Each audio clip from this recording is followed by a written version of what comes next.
Madam আপনি এখানে? আপনি কে? ম্যাডাম আপনার মনে পড়ছে না, সেই দিন আপনার বাড়িতে পার্সেল দিতে গেছিলাম, সেদিন গরমে আমার শরীরটা অসুস্থ হয়ে গেছিল। ম্যাডাম এই নিন পার্সেলটা। হ্যাঁ।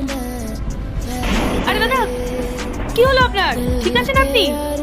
হ্যাঁ, আসলে বাইরে অনেক রোদ তো, টানা কাজ করছিলাম, তাই মাথাটা হঠাৎ ঘুরে গেল। আচ্ছা ঠিক আছে, আপনি ভেতরে আসুন, বসুন। না না ম্যাডাম, ঠিক আছে। ভেতরে এসে বসে একটু জল খান। রাহুল, তাড়াতাড়ি এক গ্লাস জল নিয়ে এসো তো। এনো, জলটা খাও।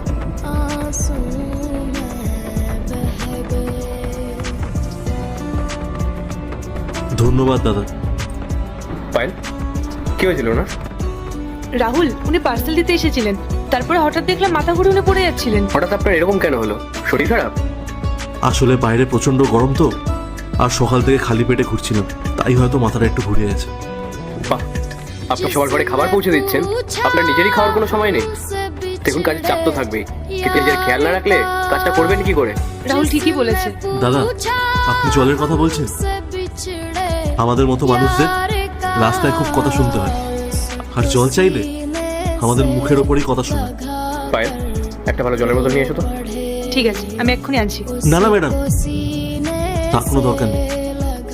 আপনারা আমার জন্য যা করলেন সেইটুকুই অনেক। একদম কথা বলবেন না। পায়েল, চেয়ে নিয়ে এসো। এই নিন দাদা, এটাতে জল অনেকক্ষণ ঠান্ডা থাকবে। সত্যি আপনারা অনেক বড় মনের মানুষ। আপনাদের মতো মানুষ খুবই কম দেখতে পাওয়া যায়। আমাদেরকে মানুষ বলে মনেই করে না অনেকেই। আপনাদেরকে অসংখ্য ধন্যবাদ। আমি এখন আসি।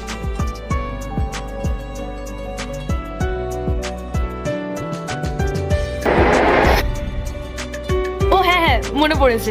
আসলে কি বলুন তো, সেদিন তো আপনাকে অসুস্থ অবস্থায় দেখেছিলাম, তাই আজকে ঠিক চিনতে পারিনি। কিন্তু আপনি আপনি এত রাতে একা দাঁড়িয়ে কি করছেন ম্যাম? আসলে আমার হাজবেন্ডের আমাকে নিতে আসার কথা ছিল, কিন্তু লাস্ট মোমেন্টে কিছু কাজ পড়ে গেল, তাই ও আসতে পারলো না। হ্যালো, হ্যাঁ কোথায় তুমি? আমার তো বেরোনোর সময় হয়ে গেছে।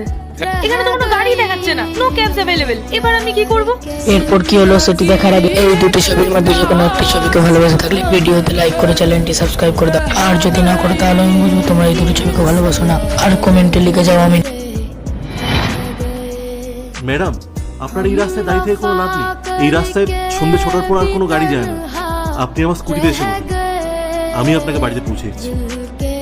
না না দাদা, আপনি সারাদিন কাজ করে বাড়ি ফিরছেন, এখন আপনি আবার আমার জন্য উল্টো পথে যাবেন? না না ম্যাডাম, আমি তো বললাম আমার কাজ শেষ। আপনি একটু সাবধানে পেছনে বসেন।